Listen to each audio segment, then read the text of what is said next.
Hello and welcome to the AV experience when you never know when anything's going to happen. We're here today. We could be here tomorrow. We may not be. Who knows?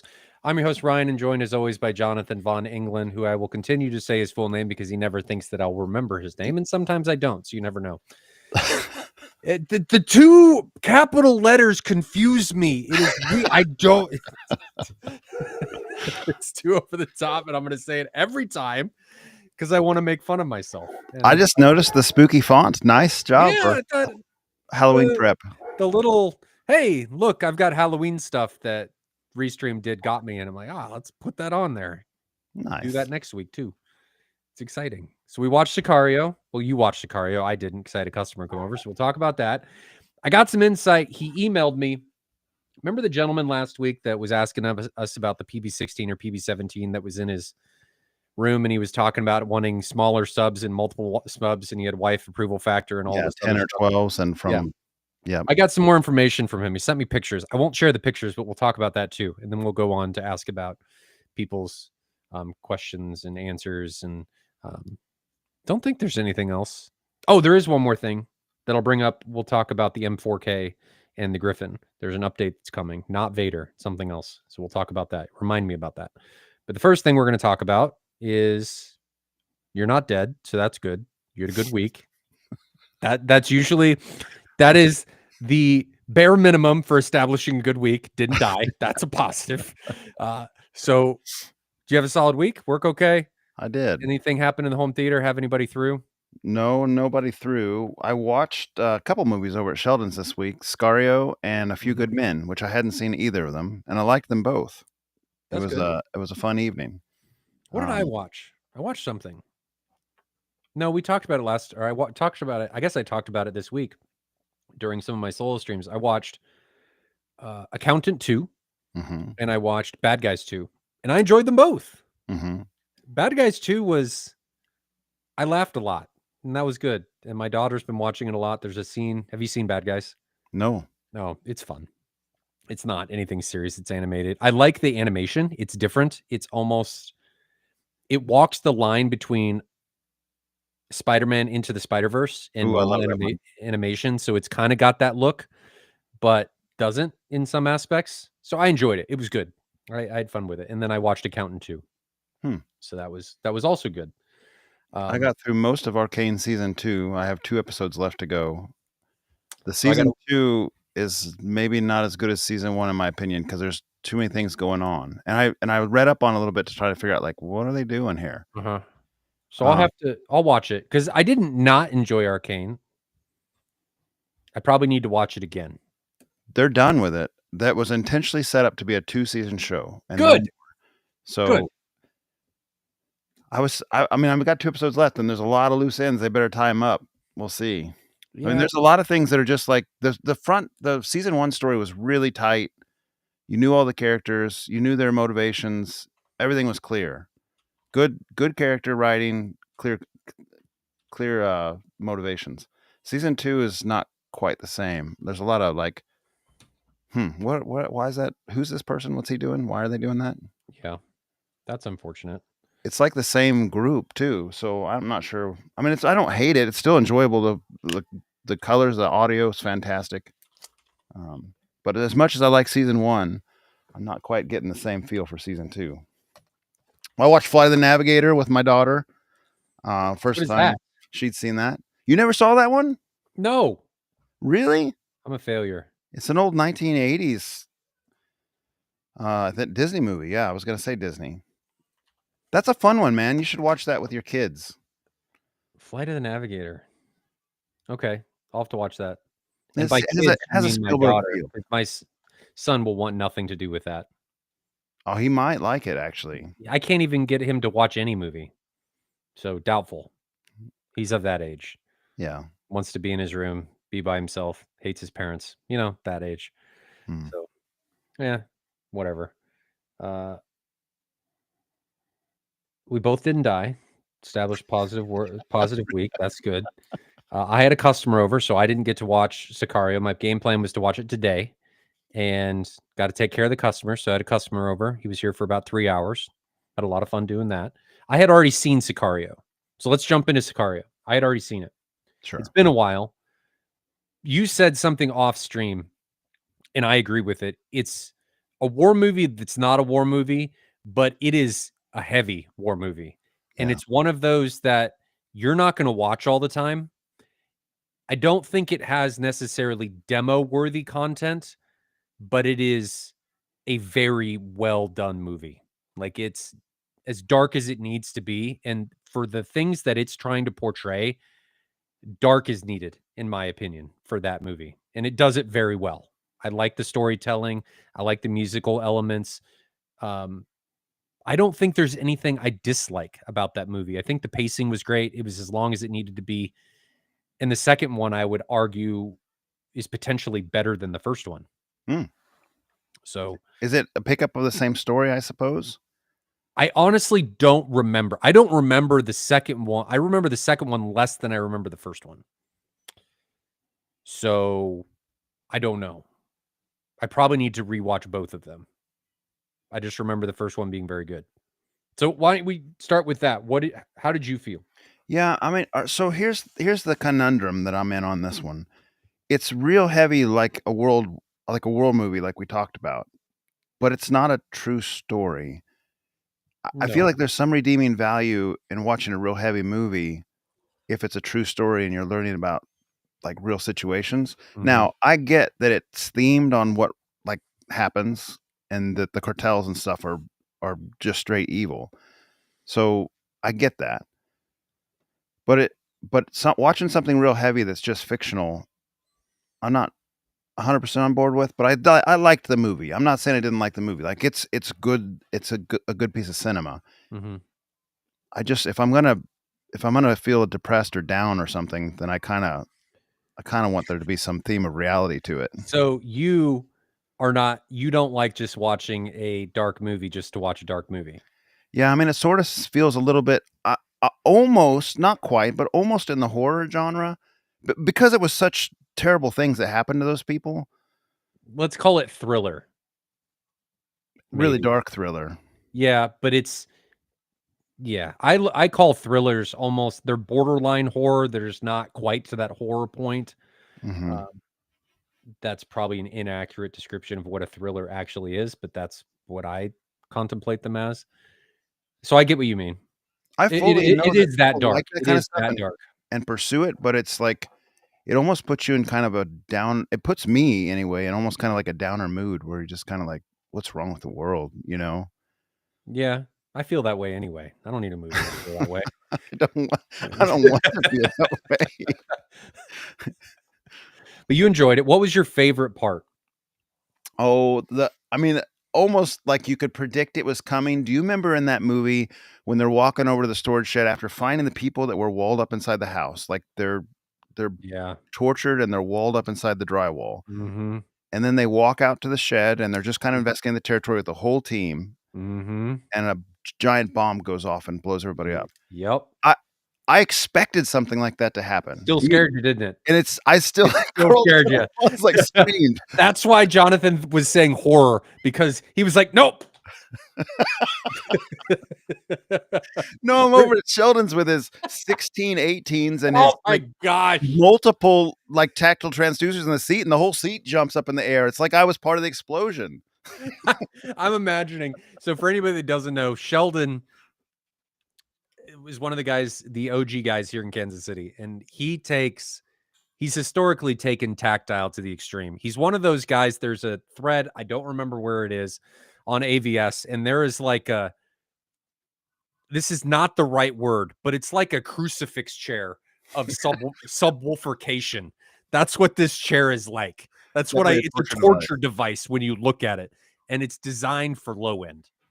And so I'm imagining every time I think of Sheldon in the context of transducers and low end and nerve field, that's what I think about. And Sheldon just strapped in, watching his movies like this, not moving, just fully immersed in the subwooferage in his content. That And chair now, that you're talking about is so funny too, because there's not a piece of padding on it. It really looks like a torture chair. It's got like 12 butt kickers attached to it and subwoofers attached to it, and it's just wood. it is. That's why it makes me think of a crucifix because of the way it looks. And so you say jump into the air. I got this visualization, and I probably should feed it to AI later, of Jonathan sitting in a chair, and then all of a sudden he is airborne. Like he is, you look over It's and probably not Jonathan's far head off. is not there anymore. It's the bottom of the seat as you look over it. It's propelled into that's how Sheldon operates. He's toned it down, I think, hasn't he?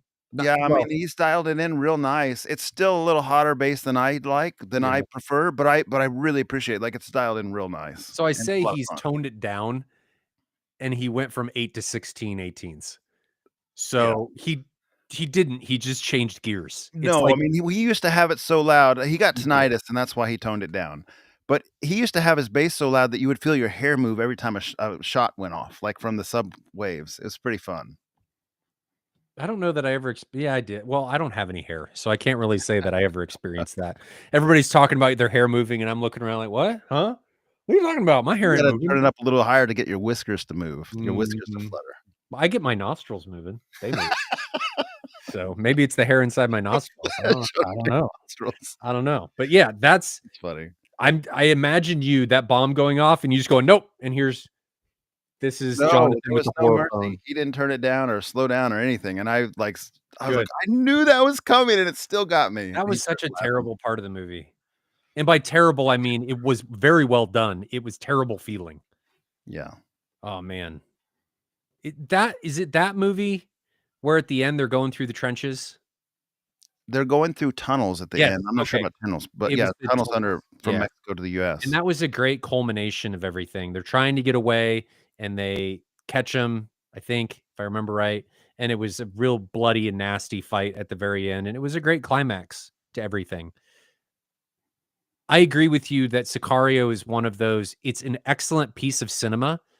It is not something that I would put in a demo reel because it feels too real. It's something we know is happening, and then to see that viscerally in content makes it that thinking about it become reality, and I don't like going to those places, unfortunately. So I agree with you there. What would you rate it? We need to come up with a rating scale. I can see where that could be rated very high, All right, but it's not my kinda movie, so it would be just notched down for let's come up personal with a preference. rating scale. What would you let's go 0 to 11. What is a 0 movie for you? I mean, how do you put personal preference in this, or are you just grading it strictly on, like, Now we're going personal acting preference. and This is personal preference. I mean, personal preference is gonna put it li like a But what do you have as a 0? What is a 0 movie for you? Rami and Michelle's high school reunion that I had to watch in high school, and I would have walked out of the theater if I wasn't with a group of friends. I hated it so much. And then that stupid Amazon movie, War of the Worlds. Oh, That's a jeez. that's a 0. Oh my gosh, yes, that we can agree that was a 0. That was Those are 2 worst movies I've ever seen. that was so bad. And if you're putting it in this that other movie in the same category as War of the Worlds, I will never watch that piece of content. Ever. Don't do it. Ever. Alright, where do you put Battlefield Earth? Because a lot of people think that movie sucks. I readily enjoy it. I think it's a 3 on a Okay. scale of I'd 10. probably agree with that. It's pretty bad, but I know what I'm getting when I watch it.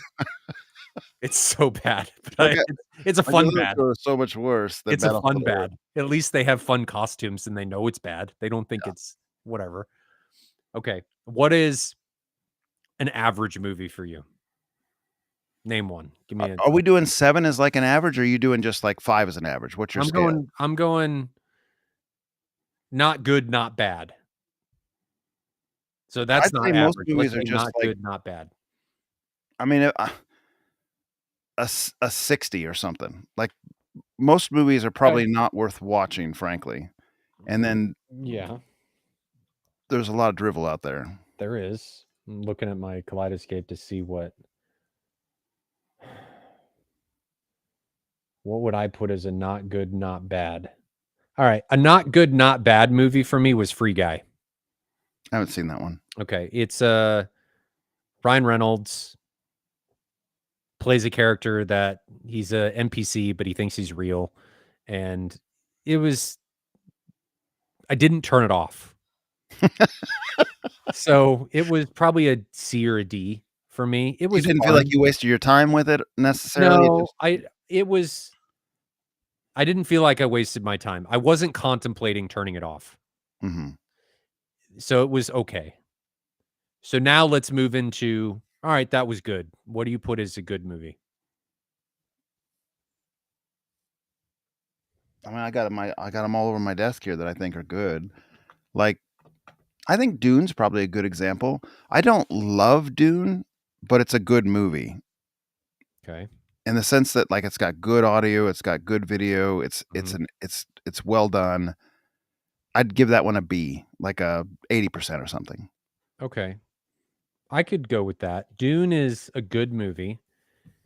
It's got a lot of people, I think, especially in enthusiast circles, put it higher than it is because of the amount of demo content is it in it. Mhm, And it's one of those where it's constantly blowing your hair back mhm. in those THX openers and stuff. So I would agree with that. Now, let's say, what is an 11? Like, top of the line. Top, like, best movie you've ever seen. You mentioned one earlier that I absolutely adore, and I it came out of left field for me. I would have never expected it, but you said Spider-Man Into the Spider-Verse. Okay. I don't care anything about Spider-Man, but I that movie is fantastic. Okay. Everything, audio, video, demo, all over the place. The story's cool. Like, I Mhm. just that was the best superhero movie that's probably come out in the last 20 years, in my opinion. In Really? my opinion. See, I'd put Iron Man above that, the I original. liked Iron Man too. Iron Man was so good. Not the second one, I'm saying I like No, Iron the Man as first one. well. Yes, yes. The first one. That was so good. I think that came out in what, 2008? Yeah. Yeah, Something like that, and um, I'd put maybe it was later than that, because wasn't the very first Marvel stuff was that the Hulk movie? I think that was 2008. it was right around that time frame. Yeah. Right around that time frame. So, 11 for me is Lord Super of the tier, Ring S tier. Lord of the Rings trilogy. Yes, I would Just go with that too. phenomenal. There are no, and I'm looking past the 4K remasters because things can start look fake because you're able to see through the movie magic. So, Lord of the Rings, the original Jurassic Park, Yeah. Aliens, Yes. Alien, because they're two totally different movies. I mean, for a horror, Alien, Yes. absolutely. Um, Another 11 for me, first John Wick. Well, maybe not an 11, probably a 10. The sound design and so forth, yes. I'm I not sure about I the movie, but I liked that one a lot. That's I A tier I for me, really not liked S it. tier maybe. I okay, I won't, it's A tier. You're right. I absolutely agree. It's not on the same level as Lord of the Rings. I'm going through some of the other movies here. I frankly, I'd put season 1 of Arcane on S tier. Like I talked about before, that's one of my favorite shows ever. For me, I know there's I gonna be gotta some variance rewatch it. between us, but I I gotta really rewatch it. Um, what what's Van Williams saying in there at the top there? Lord of the Rings making fart sounds? What does that mean? Oh, that's Hobbit. You're talking about Hobbit, perhaps. The trolls that were around the campfire, oh, I think. yeah, That's that's dumb. Hobbit. Hobbit's That's stupid. Hobbit's like C or D tier in my opinion compared to Lord of the Rings. Yeah. I do like, there's some great demo content in Hobbit with, Smog. There's some fantastic stuff in there for that, but it's not anywhere near as good as Lord of the Rings. Ooh, Tron look at the comments here. Tron Legacy is a 10 or 11 according to Really? demo content wise, I'd put it there, but not I don't even know movie demo wise. content-wise. Don't get me wrong, I enjoyed the movie. This is an interesting conversation that we're going now because it's fascinating to see how people's opinions differ. I enjoy Tron Legacy. I like it, You too. I mean, it's an enjoyable movie to watch. but I don't think it's a 10 or 11. I'd make it A tier for me. So that's like 90 to 100 I type mean, rate. you're putting it up there with some of the best pieces of cinema ever. Another 11, A Quiet Place. I still haven't seen that one. Just, you would hate it. You would have your phone and then you'd have a phone within a phone is what you would have. Zoom this down. And you would have your earbuds on your shoulders so you could hear it, but they wouldn't be in your ears. Is what would be happening on that You're movie. right. And it's not that it's not a horror movie. It's just, I mean, it is, but it's not as like, it's not like Saw or Texas Chainsaw Massacre or anything like that. But just it's one of my favorite movies of all time. I love that movie. Everything that it brings together. There's so little dialogue, which I think is one of the biggest things I appreciate about it. I really like it. Well, People will say, "Oh, I hate the monsters," and that's not how, like, I asked Bob, the gentleman that comes on the podcast occasionally. He's like, "Oh," and he picked apart the monsters. I'm like, Bob, I'm not looking for a scientific dissertation on the monsters. I don't care. It was just a great piece of content. I love it. I enjoy it. All right, best. I'm going to keep throwing these out. There was a lot of people bringing up Matrix. Where do you put that one? Oh, the original? Yeah, they got steadily worse. The original was really good. S tier or A tier? Where are you at? I'm going to put A tier because it never enters my mind as one of the best pieces of content ever. At the time, did you think it was S tier? I remember thinking it was one of the better movies I ever saw at the time, but I think it's been probably moved down to A tier over the course of time. But when I saw it, I was a lot younger. Sure. So maybe as a younger me, definitely S tier. As me now, not S tier, A tier. See, that came out, I think, when I was a freshman in college or sophomore, one of the two, and we went and saw it with a group of friends. 1999 is when we were just blown away with that one. Like, it was great. Sophomore year then. Fantastic. But it's not Lord of the Rings. Yeah, I agree. I think Lord of the Rings is significantly It's still very good. Favorite war movie? Let's stick on this for a little bit. I want to know what gets you. I know what mine is. Downfall is probably a sleeper hit for me. Downfall? Really? I think it's really well done. Okay. I never would have saw that one coming. I mean, Saving Private Ryan is an obvious answer. That's a really good one. Memphis Belle is a really good one. I don't know how the audio video would be, but I've watched that one when I was younger and several times since, and it's good. My favorite is We Were Soldiers. Really? Yeah. Vietnam. That's the Mel Gibson one? Yep. Is that the one about Vietnam? Yep. I have seen it. Oh man. It's intense. It is intense. The flamethrower scene, I still remember that. And oh man. That is a heavy movie. Oh, Band of Brothers. I don't know why that didn't come to mind because it's a series, but that's clearly my favorite. That is really good.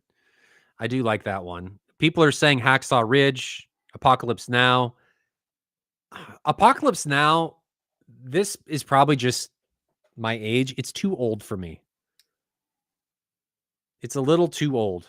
I don't think I've seen that one. I know I should have seen it, but I don't think I have. Hacksaw Ridge is good. I don't think it's as good, but it is good. Warfare was outstanding. However, Warfare is one of those movies I don't think I'll ever watch in its entirety again. Yeah. We watched it over at your house. We did. That movie was so intense. And that was with me having phase issues with my subs when we watched it. That movie was so intense. There was no music. I remember it turning off or it ending, and we all just looked at each other and all just going, that was a lot.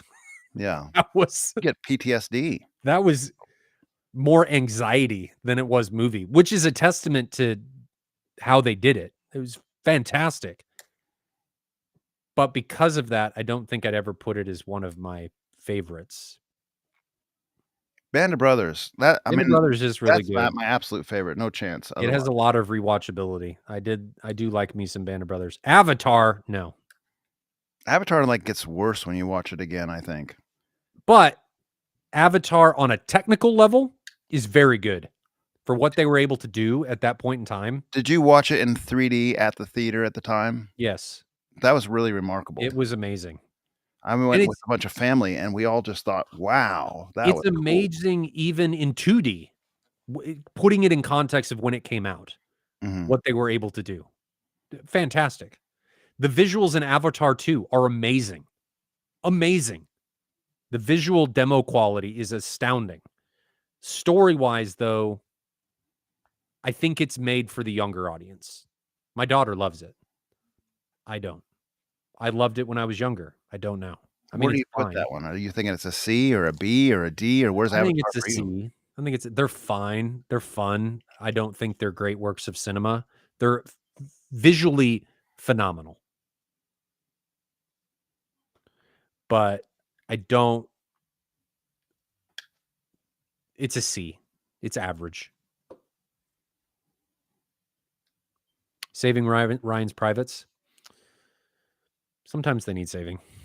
So Scario, in the scheme of things, from a cinematography movie, I could put that as an 8 or a 9, but from a Mhm. personal preference, I'd put that at a 6 or 7. Like, I liked it more than I didn't, but yeah, same thing we talked about. So Yeah. Scario for you, where's it at I'd for you? put it as an 8. Mhm, It was good. Not I didn't turn it off and go, "Wow," mhm. or have to tell somebody about it. It was more of, I thought that was good. There isn't a bad actor in the whole thing. No, they Like, do a it's all phenomenal job. believable. You think every single I mean, it's almost like there's someone wearing a shoulder cam and you're part of the group because the acting's that good. It's like real situations, fantastic acting. Now we talked about realism, and this got brought up. Henry Conga brings up Fury. That movie's pretty dark. It's I really like good. that one for the same reason that I like some of the stuff we're talking about, but also not one that you rewatch It's in necessarily. my demo reel. The tank scene? The sound design is very good. Tank destroyed. But it's a heavy one. And I almost have to ask people, like, are you okay watching this? Because it's heavy. Yeah. It's ultra realistic. It's puts you there and it adds to a level of anxiety. So sometimes these movies are so good that your anxiety goes up with it. And sometimes that's not what you want. You want to detach from reality and lower the anxiety and not bring more anxiety in. Yeah, I actually had that to your point, I had that in my demo rotation for probably a year or 2, but over the course of many demos, I kinda noticed, like, you look at people's facial responses and their just kinda their demeanor after they watch clips and stuff in your room after you're kinda Yeah. emceeing, and I just kinda the people just be silent after that one, or maybe they'd say like, "Holy smokes, that was a lot of bass," or whatever, like, but it wouldn't be like elation or like, "Wow, that was awesome." I never got that out of it Yeah. I have because it's so heavy, yeah. and so I kinda took that out of the rotation for that reason. I So have a PG version of my script that doesn't include a lot of movies like that because it can be too much for people. So I think it's important to have other options. Dark Knight trilogy. oh, man, the first movie is probably S tier for me, and then they get progressively worse. See, The last one with Bane was just bad. I don't think it was bad. I think it was a good movie, but it wasn't amazing. The Dark Knight, though, is my favorite, the Yes. middle one. I Wait, think the one with Heath Ledger, right? That's your favorite, I assume? yeah, that's the second one. I guess I had it backwards in my mind. I was thinking it Yeah. was the first one. Dark Knight is the second one. The first one is when he becomes Batman. Okay, then I had them mixed The up. first Al Ghul is the main villain in the first one. Then you go to Heath Ledger, the Joker, Dark Knight. That is S tier. That is an 11 for me. The Dark Knight. No question. Amazing movie. Stripes. Stripe, I'm going to ban you. You can go away. No, I'm not going to do that. I don't think that's the first thing you put in there, isn't it? All right. So that's another person says Downfall is fantastic. Okay. Downfall. You watched it. We watched it Oh, with I Bob. was thinking about a different movie.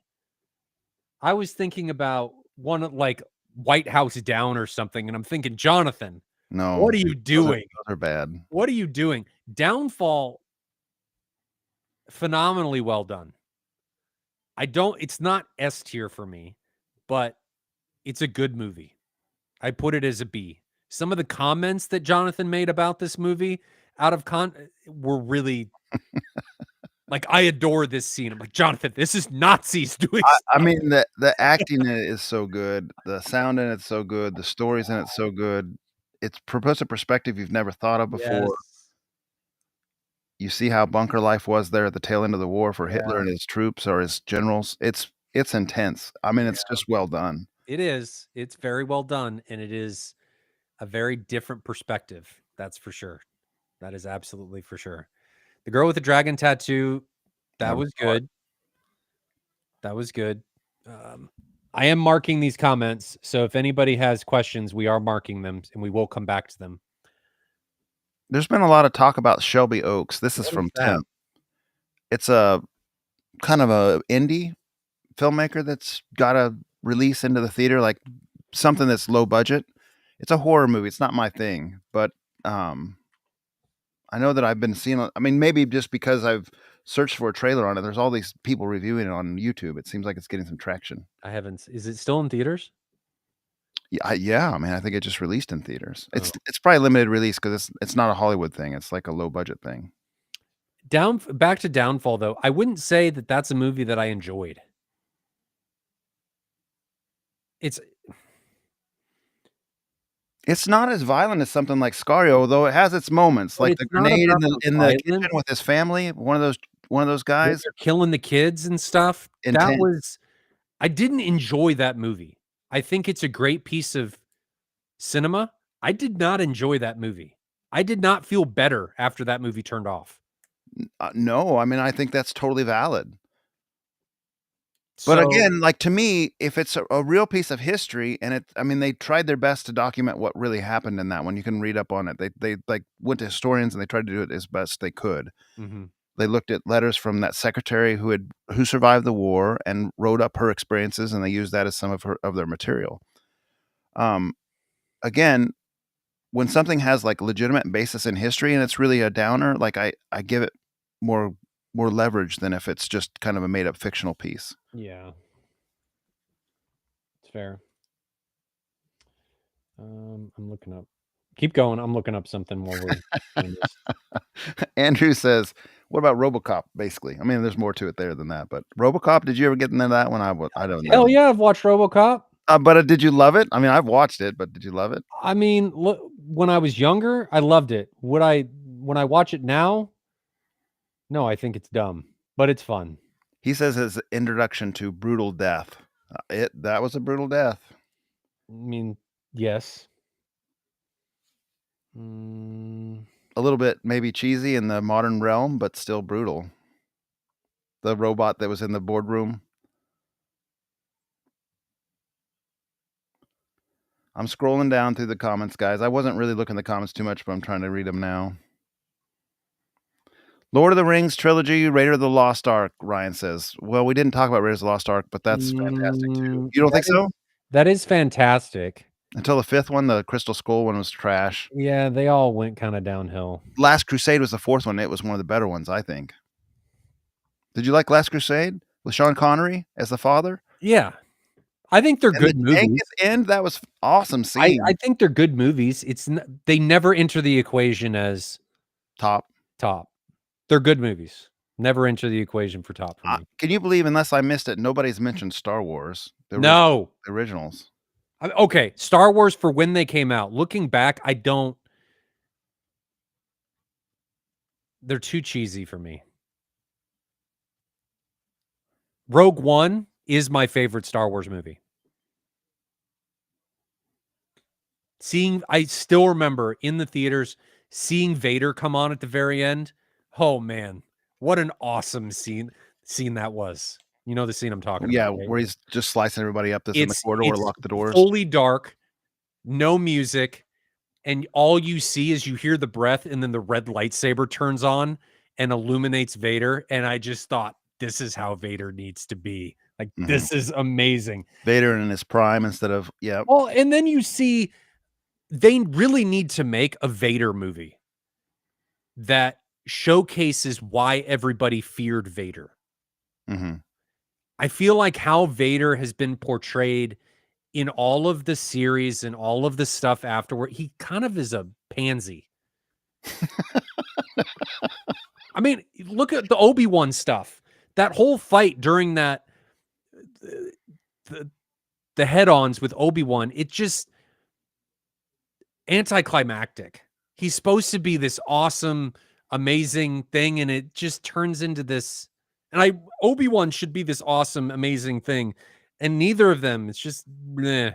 They're very old, and the special effects weren't up to the modern standards. Well, I'm not talking about the old ones. I'm talking about the Obi-Wan series. Oh, there was some incredible fights in that series, wasn't there? Like when he was moving the earth and so forth, and they were fighting.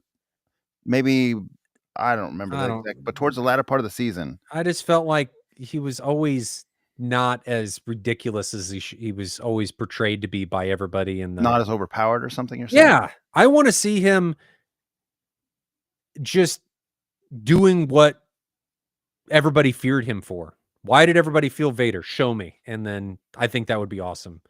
Get dark Star Wars. Yeah. Like we get the darkness everywhere else. Bring in the darkness to Star Wars. And I think you'll reinvigorate the franchise. It's what needs to happen. 1917. It is a good movie. B, C, A, D? B. B for me too. It sounds about right. There were some scenes in there that I've had in my demo rotation on and off. Oh, yeah.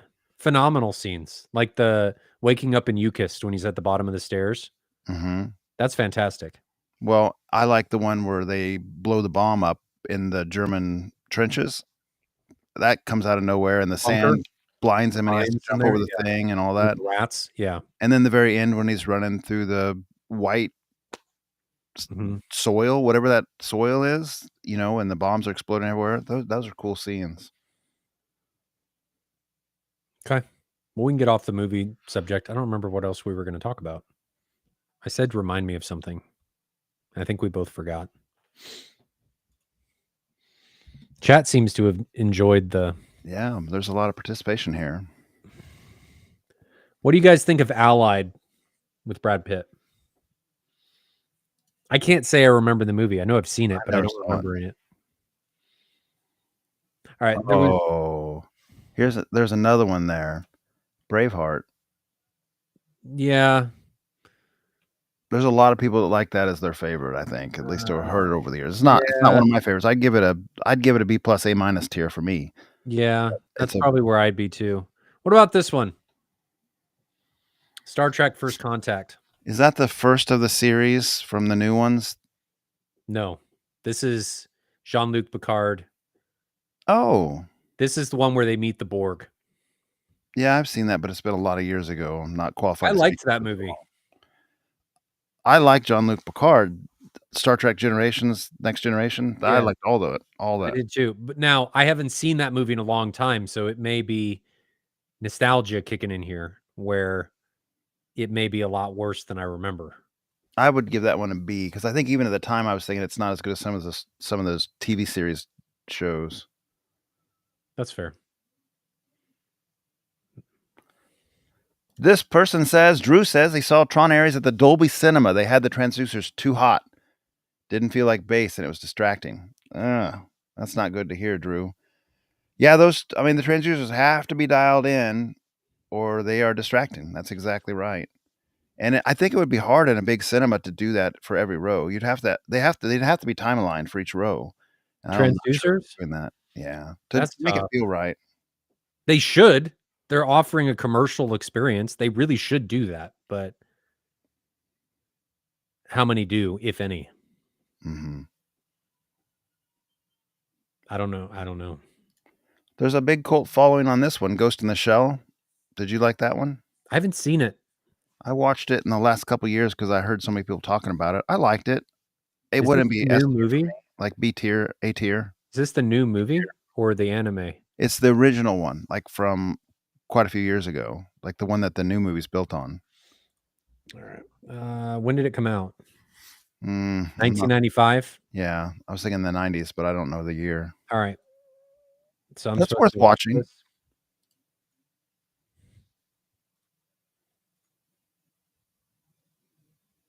All right, I just bought it. On I like Kaleidoscape or yeah. on Kaleidoscope. I like anime, so that's Yeah, I think I mean, that one has seriously a cult following. It's very popular. okay. I'll have to watch that. That'll be good. All right, we said we were done, but there's still comments coming on, so we're not done. Heat, Thief, Manhunter are all 11s. I've only seen Heat out of those 3. Heat Shootout is a super tier or S tier, but I'm not sure the whole movie is to me. Have you seen Heat? I don't know. Doesn't ring any bells. Oh man. The shootout in downtown Los Angeles, I think, is Oh, fantastic. Between the bank robbers and the police. I don't know if it holds up well, but at the time it was all fantastic. right. So let's add that. Hold on. And then Thief. I don't know, Thief and Manhunter. Oh, that's old. Which one? No, that's Thief of Hearts. Thief, 1981. A jewel thief hoping to settle down and start a family seeks an escape from his debts to a crime boss. Hmm. That may be too old for me. I have a hard time with older movies unless they're significantly old. 80s movies can be a little hit or miss. Gladiator. All right. Gladiator's pretty good. Gladiator S tier. Bottom of S tier, like barely into S tier, but it's S tier though. Yeah. Appleseed. I've heard this is not the first podcast someone's mentioned Appleseed. Maybe we ought to check that one out. All right. I'm buying it. The Man from U.N.C.L.E. We've watched that. Have we? I don't think I have. We did, I thought. We watched the Ungentlemanly Warfare. I thought we watched this one too. Did we not? I don't think so. I think I know about it. It's Cavill again, but Man from U.N.C.L.E. I don't think I've seen it. Maybe I have. Look at some pictures from it and see if it rings a bell. It's not S tier for me if I've seen it because I don't even remember what it's about. These pictures don't look familiar. I haven't seen it. But I did like, and I liked a lot, that Ministry of Ungentlemanly Warfare. Do you remember watching that one maybe in the last year or two? I do. I really liked that one. That's A tier, solid A tier for me. You're definitely not S tier. It was fun. I'd say it was B. It was good. And this isn't the first time we've heard people recommend Cowboy Bebop. That's good. I haven't seen that one. You've seen it? It's an anime. It's good. Oh, here's the note on Manhunter. It's like a prequel to Silence of the Lambs, he says.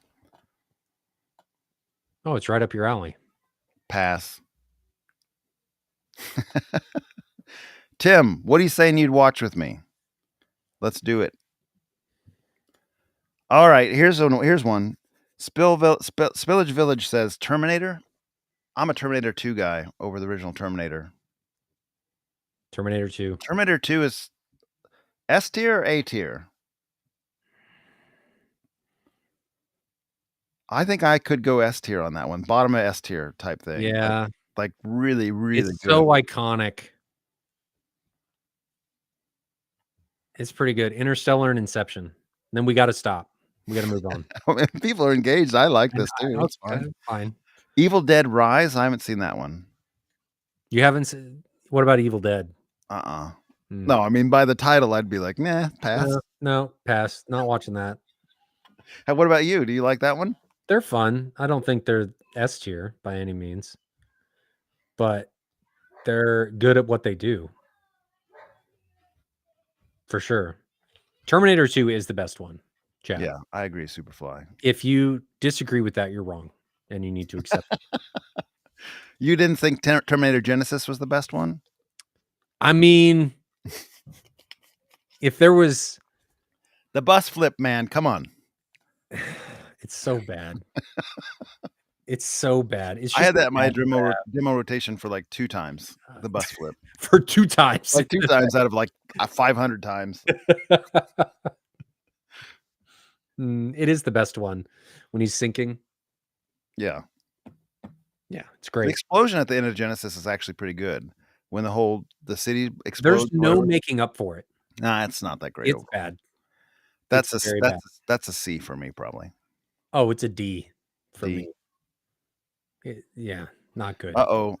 Bing's giving us a little bit of constructive feedback where S tier is getting too full. We made the bottom of S tier 2 movies? That's not very full. It's 2 movies. Gladiator and Terminator Terminator 2 were 2. the 2 that we put Yeah, at the bottom of S tier. because I think they made it in because they're really good, but they're also iconic Mhm. for the times that they came out. So, they're not my favorite movies of all time, but I think they are very good and genre defining. I think they're fantastic. The original Terminator is borderline horror. Yeah. It's walks that line where Jurassic Park does, where it's a thriller kind of thing. Um, but it's also kind of action. Terminator 2, I think, just takes it all better. What about Predator? Oh, A tier or S tier? Predator's A, because it's kind of cheesy, but it knows what it is, Uh-huh. and it's really it's so iconic, but it doesn't have the acting quality that Terminator 2 does. So I can't put it in S. All right, here's an interesting question for you, at least to me. Are there any movies that you would consider much higher than they should be because of rewatchability? Like, not necessarily that it's the best movie you ever saw, but if it's on, you're going to watch it, Yes. and you'll even throw it in for, like, comfort food because you just like it. Oh yeah. Name something like that and it would have to be higher tier than some of these that you think are great, but you don't watch again. Mother Truckin' Pacific Rim.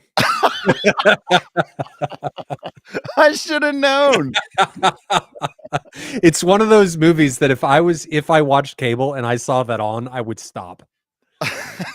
No question. Your channel surfing that stays. Oh man, it's a bad movie. Like the acting quality, not good. The bad. action sequences are fantastic. Sound design, incredible. It's not a good movie. It is comfort food. It is bad, but I don't have to think when I'm watching it. It's enjoyable. That's what it is for me. Pacific Rim and the 2014 Godzilla are encapsulations of that feeling for me. Evidently, I like big things fighting other big things. That's what Godzilla and Pacific Rim. kaiju, baby. I don't know. It's those movies. Trying to Wasn't think there if a second Pacific Rim? oh, that was bad. That was I so haven't bad. seen It it. I mean, I might didn't as like well the not first one, I didn't watch exist. the That second was one. so bad. Hmm. So bad. All right, so what is it for you? I mean, I've mentioned on a previous podcast, like, I know that a lot of people don't think it's that great, but 13th Warrior for me is one I will always watch if it's on. Like, it engages me for some reason. I really like that one. And it borders on horror, but for some reason it just really pushes my buttons. So, could I rate it S tier? I mean, I was just thinking about that earlier. Like, for me, it could be, although I can see why other people would be like, no way. But it's just one that I will always watch, and I would really like it. So it could be S tier for me. What about here's another question. What about movies that you used to have in your like top 5, top 3, top 2, whatever, that have now moved out? I have a perfect example of that. All If right. you asked me 20 years ago what my favorite 3 movies were, they wouldn't even be the same 3 movies today. So, like, I liked Willow, I liked Tommy Boy, and probably 13th Warrior would have still stayed. But, like, Comedy Willow was a fun movie, but it's no longer like it did not age very well. Okay, so Bing Dong says, and this is one of those movies actually, 300. I liked 300, but I'd say it's B tier and no Yeah, higher. but that would have been an amazing movie for me. Or the new first Transformers would have been the same thing because they're action, adrenaline pumping. That's what young me would have wanted. And looking back, there's some fun scenes in them, but man, are they cheesy. Mhm. And I enjoy them, Mhm. They're brain turn off movies. I enjoy them. They're fun, but younger me would have said S tier. No, not Mhm. now. So I get what you mean. Ferris Bueller is my comfort movie, Logan says. That's I can that's a really understand that. fun one. That one, that'd be another one I'd watch if it was on. Or Big Lebowski, or I mean, those are fun. I don't remember the last time I watched a comedy though. I think the days of the comedy are, or maybe it's the people that I've surrounded myself with. Catch Me Not If You Can. I didn't like that one very much. Yeah, Did you like it? it was okay. S C. I would give that one like, I was kinda disengaged. I didn't think it was that great. Interesting. Alright, another movie that I will watch every time I see it on, 2 of them, and they're very cheesy. Hocus Pocus and Goonies. Y Goonies is one you'll watch when it comes on. Yes. I don't think I know what Hocus Pocus is, but Goonies is a good one. Goonies is a or Ho Hocus Pocus is like a Halloween movie. It's walks the same lines as Goonies, Mhm. except it's I mean, yeah, it does. You should watch it with your kids. It's a Halloween movie. It'd be a perfect it's an older one. I think you and your kids may enjoy it. Alright. I don't think I've seen that one. Yeah. It's Happy Bullets, get out of here. Get P out of here, man. PG or G r probably PG rated is what I would rate it. Settings menu. Yeah. What do you rate YouTube? Pretty That's S pretty tier for high. Jonathan. It's pretty S high. tier, YouTube, right there. Hmm. Death Race. So bad. I haven't seen Death Race. And oh my god, there's like I've 8 seen of 'em. clips from it because I think people put them in the rotation from time to time, but I haven't seen the movie. There's like 8 of them. Not good. We're Okay, seeing some questions in here that are not related to the movie discussion. I'm starring them. We'll we get are to them in starring a them. moment. Another S tier movie for me is A Star Is Born. I haven't seen that, but I know that Oh, excellent. it's so good. Inter So good. Lady Gaga is so good. Bradley Cooper. So good. Amazing movie. Not a happy movie. Amazing movie. What about Interstellar for you? S tier. Interstellar is A tier for me. It would have been higher if the darn ending wasn't so dumb. I really liked the movie until like the last 10 minutes, and it brought Mm, it down a letter grade. okay, that's fair. That's Oh E.T. no. Oh no. I know he's joking. I hope he's I joking. hope we put laughing cry faces, so I hope so. You have I can't say it here. Never mind. If that was serious. Groundhog Day is something that's you'll always watch, Ryan? That's Really? I seems could a little see bit that. you can? It seems a little repetitive to me, A right? If it's Star Is Born sucks? No. No. It's so good. It is such a good movie. This is another one. Jeff says Back to the Future is so rewatchable. Not for me. Not for me either. That one never struck with me. Jonathan thinks it's horror, so he can't watch it. No, I didn't hate it, but it was like kind of like I don't know, it didn't ever hit me in the feels or anything. All right, No Country for Old Men. That's a really good movie. A tier for me, not Yeah. S. A tier. I put it in A. The Fountain? I don't know that one. Do you know that one? No. The Last Starfighter? No, No. no, no. Oh, Jeff is your homie there. He loves 2014 Godzilla. I will say that Shin Godzilla and Godzilla Minus One. I haven't seen Godzilla Minus One yet because I've been waiting for it to come out on Kaleidoscape, but I'm probably just going to have to buy it because it's been long enough. Shin Godzilla was fantastic. It's a totally different movie than the 2014 Godzilla because it's the Japanese take. Also an excellent movie, but it is not turn off Ryan's brain and watch it whenever it's on kind of thing. The Fountain's a romance. I won't watch that. That's Hmm. not my personal cup of tea. Oh, someone says King Arthur. I haven't seen that one with Clive Owen, but I do recommend Merlin on Netflix. I think we've talked about that on one stream before in the last 3 years. Merlin is excellent. If you guys haven't seen it, check it out. Our whole family likes that. I'll have to watch it. Hey, there you go. So, and I didn't even see this yet. I'm scrolling down. Merlin Part 1 and 2, I watch almost every year. Yeah, it's really good. My kids have watched it probably 3 times as well. Kingdom of Heaven. Superfly is saying, you guys suck. Yeah, maybe. Maybe my movie. I mean, I like Pacific Rim, which That does. Jonathan hates. Yeah, we're off kilter on that one. So Bing says 100% on Willow. My rewatch was not what I remembered. As a kid, I loved Willow. Loved it. Mad Mortigan, like loved it. Willow? Have you seen it? It's like a 80s classic, Oh God. but it just doesn't. It's George Lucas and Steven Spielberg. Is this the right one? An apprentice sorcerer finds a baby with a Yes. monumentous destiny and seeks to deliver. Yes. Oh God. I loved that one. It was my favorite movie. I would have said it was my favorite movie for Look 15 at the or 20 costume years. design. And then it just didn't quite. It's got one of the main characters has a Kilmer. mullet. Val Kilmer is fantastic in it as Mad Mortigan. Is he holding a rock? But the CGI on it is laughable at this point. It's The cover really looks laughable.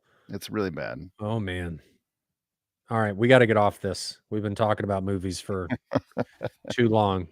But yeah. Okay, National Lampoon's Christmas Vacation. I'll probably watch whenever I see it on. I'm done. Questions? There's not very many. If you guys have questions, put them in the chat now because we've only got 7. If we get 3 of these, we're going to call it a night. But before we do that, what are we watching next? What's the next movie? Sicario? I already watched it. I know. I'm saying Sicario was this time. What are we doing now? I think I've made it through my stack of stuff I hadn't watched yet on my desk here. I have some more that I haven't seen, but I don't have them on my desk to remind me what they are. What? I don't know. You pick one out. I don't have anything at my tip. Looking through my recently purchased.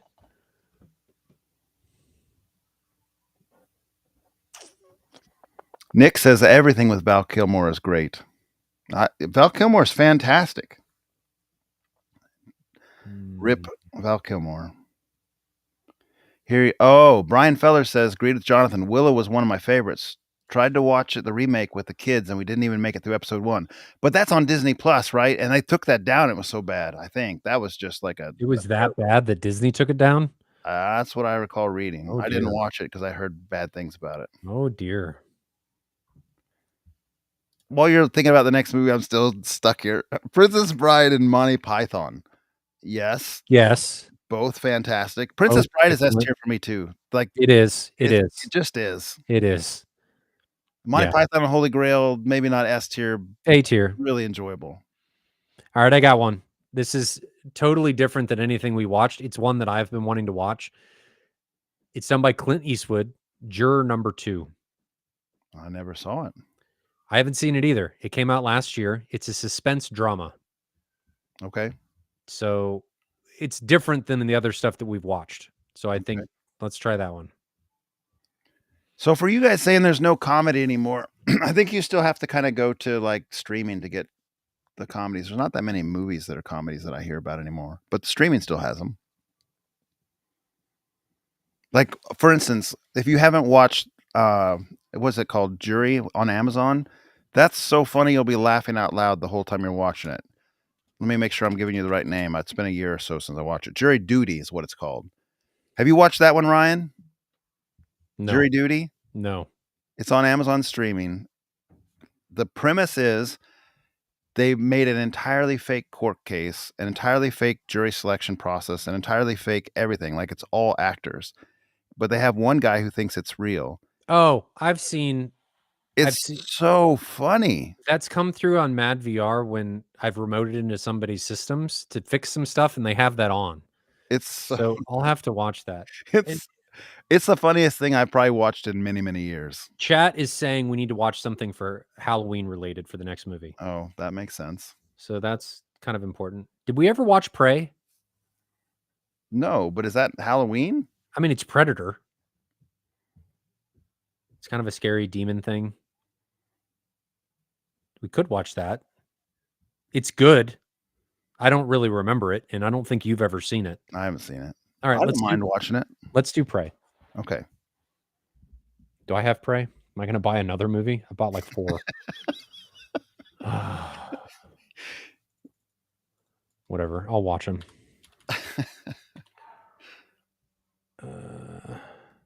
Yeah, so Jeff is giving another little shout out for Jury Duty. It is, I mean, it's just hilarious. It's like impossible situations, and the guy finds himself thinking like, this can't be real. And he doesn't know any better because everyone else is playing along like 100%. And he's just put in these like ridiculous scenarios. Oh, Prey is not on Kaleidoscape. That's interesting. It must be by a studio that they don't have. It's probably streaming somewhere. Yeah, I'll find it. Interesting. All right, Prey. Oh, and they say that's perfect because the sequel's out in 2 weeks. Looks like Disney Plus has it. Is that true? That doesn't seem like a Disney movie. Well, Disney has a lot of things now. Stitch, Weapons. I've heard it's good. I just bought it. I am going to watch it. Jonathan will not watch that. Is that a horror movie? Yes. Using kids as weapons. Pass. They say Prey is on Hulu, which is why it's on Disney. Okay. Donnie Darko? I've never seen that one. I've heard Donnie Darko's good. All right. Moving on. We're doing questions. So if you guys have questions, drop them in chat. First in, first out. We'll star them as they come in. Jonathan's going to keep starring, and I'm going to start reading. So first question that came in was from PNEvan98. Hi, Ryan. After running direct live bass control, should I take root timing and full range speaker measurements and save the info as an MDAT file and upload it to the Perplexity AI and to tell me what to use? I got nothing here. This is all you, or we're not going to help this guy. After running direct live bass control, should I take root timing and full? I don't think you should change what direct live bass control tells you to do for timings. I think Ryan usually says if you're going to do that kind of stuff, you do it before you run direct live, right? Yeah, and it's going to change your timings anyway. What I usually say is do things in the frequency domain. Direct's going to do things in the time domain. It's going to change all of that. So changing it, it's not going to help you. Unless you're feeding this from like a mini DSP, then you want to time align everything and then feed that to Dirac all in one. Absolutely do that. But in this case, let Dirac do its thing. You can fix things in the frequency domain beforehand, and then Dirac is going to do a lot better in the time domain. Now, it's not immune to getting things wrong, so you're absolutely going to want to check it, but computers are a lot better at timing than we are. So I would err on the side of letting Dirac DLBC do its thing. Because you use timings from Odyssey even. I let it set it up and then turn it off, and it's been accurate enough. It's pretty accurate. With OmniMic, it's accurate.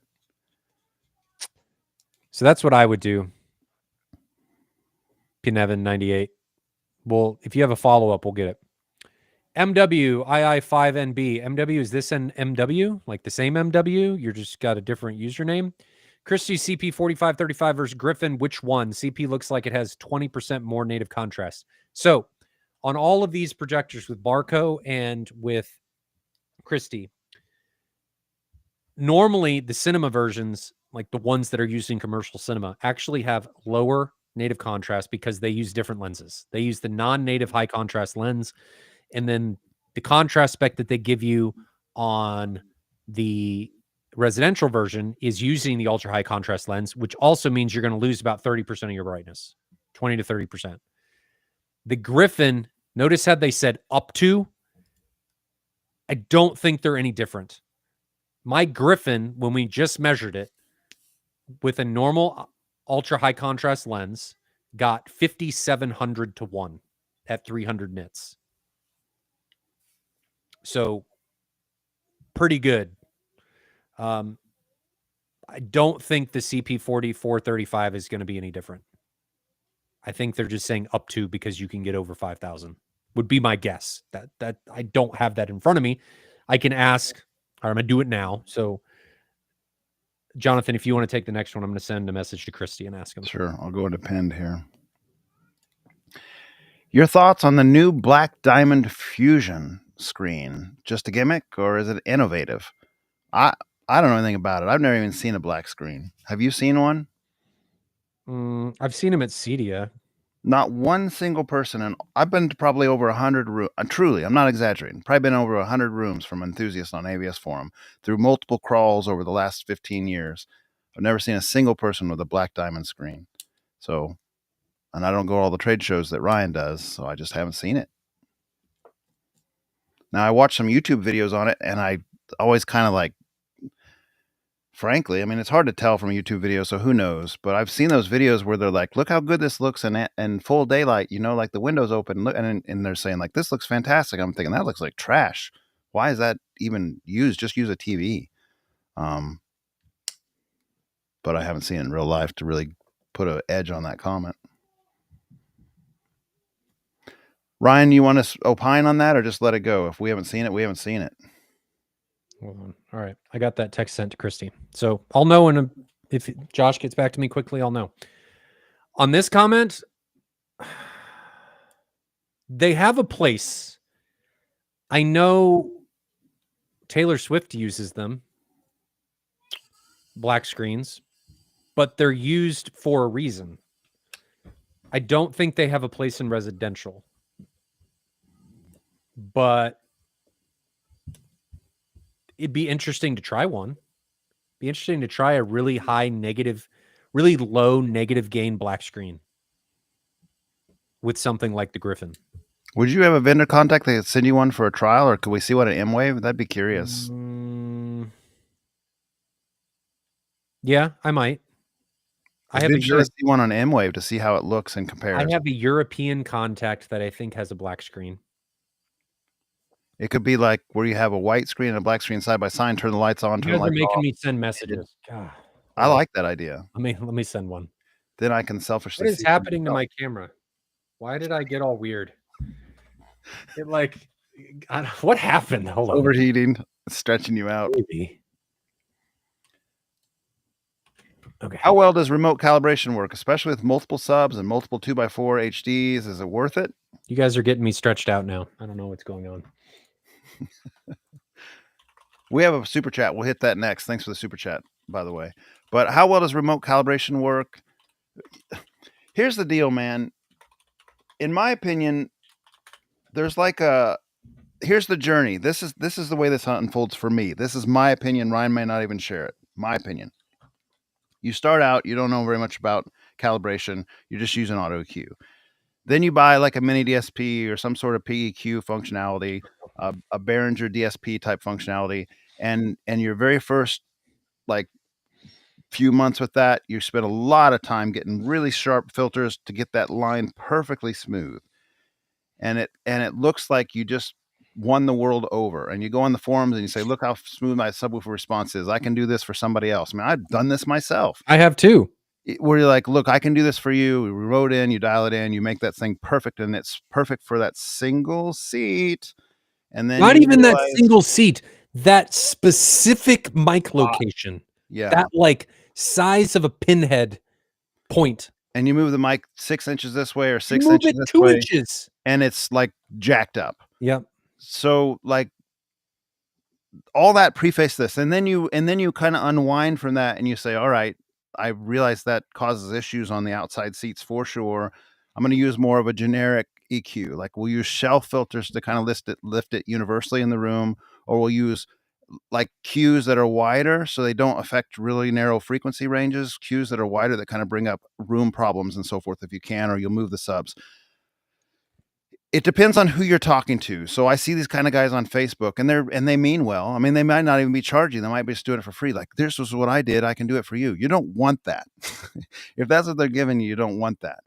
So remote EQ can work, absolutely, but you kind of have to know a little bit to know who you want to do your remote EQ. That would be my thought on The that. other part of it too is that filters will change phase. So it's important that you have somebody that's doing this, that knows what they're doing. And you can have filter interactions where filters can interact with other filters and create boosts and cut and do all kinds of weird stuff. So I think it's really important to be in the room. And the other part of that is just because it measures correctly doesn't mean it's going to sound right.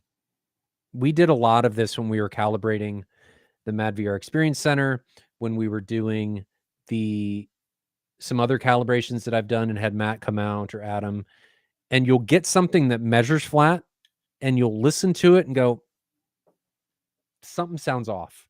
And then you'll go adjust it. And it's not flat anymore, but it sounds better. So flat is not necessarily an end all be all. At least not through EQ, because you're fighting No. all the room modes and No. nulls and all that stuff. Yeah. It's an art as much as it is a science. I would not do a remote calibration unless it's with people that I could count on one hand. You do need a really knowledgeable person in there. If you just get somebody who just learned how to do it themselves and they think they're gonna help you out, you're gonna make it worse, frankly. That's my experience. And that's not to say that you can't do it yourself or that someone can't do it remotely. It's just saying that there's knowledge there that goes beyond just making a flat line and thinking you won. Now, one way to combat that is to just take an average of multiple positions, that you're working with that instead of a single position. Like, average out an area. And that's how come the auto EQs, the good ones, do that as well, or have multiple heads on the mic if they don't.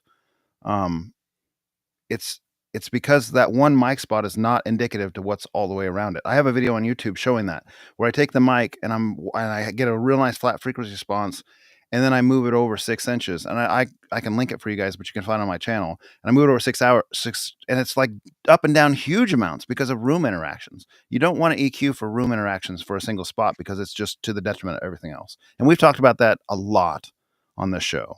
Mm-hmm. Okay, going on to the next one. Oh, we had a super chat. I'll come back to you. Stitch. It's not in the pinned. Let me go back to all comments. You got it? Yeah. Yep. Hello, does the Trinoff CI have an audio delay fix? This is from Eureka76. Do you know the answer to that one? I don't know. I've never used one. I would assume it can delay audio, if that's what you're talking about. Is he talking about the first few seconds that are cut off? Oh. With Trinoff? I think it's shorter. It's not fixed, though, from what I was reading on the forums, because that was a... But that's never going to go away. That's part of the lock-on. Like, that Storm has the same thing. I don't think it's ever going to go away. It's shorter, from my understanding. I don't think it's part of the nature of HDMI and signal lock-on and all that stuff. From my understanding, you can blame Apple TV for a big part of that. And I mean, why it's slow. The counter to that, though, Ryan, is that it doesn't do it on the consumer ones. Like, Onkyo doesn't have it. Pioneer doesn't have it. Den and Marantz don't have it. I mean, it's their technology to lock on the signal, perhaps, but it's not. Storm has a very similar thing. So something that they're doing, maybe it's with the number. I don't know what it is. I don't have an answer for that. I know it's shorter. I did hear that it was shorter, but I don't think it's gone. And if that's what he's talking about, he might not even be talking about that. He's commenting, yes, shorter. So I think that's what he's talking about. It's never more like 3 seconds now. This is me reading on AVS forum without my hands in the mix. But originally it was 5 to 7 seconds type thing for Trinoff, and I think the new CI one's like 3 seconds. Is that what you kind of read or heard? I think so. It's never bothered me, so I can't say that I've paid much attention to it. If it bothers you, I don't think there's a way around it other than pausing, letting things lock on, or rewinding. I mean, not much else you can do.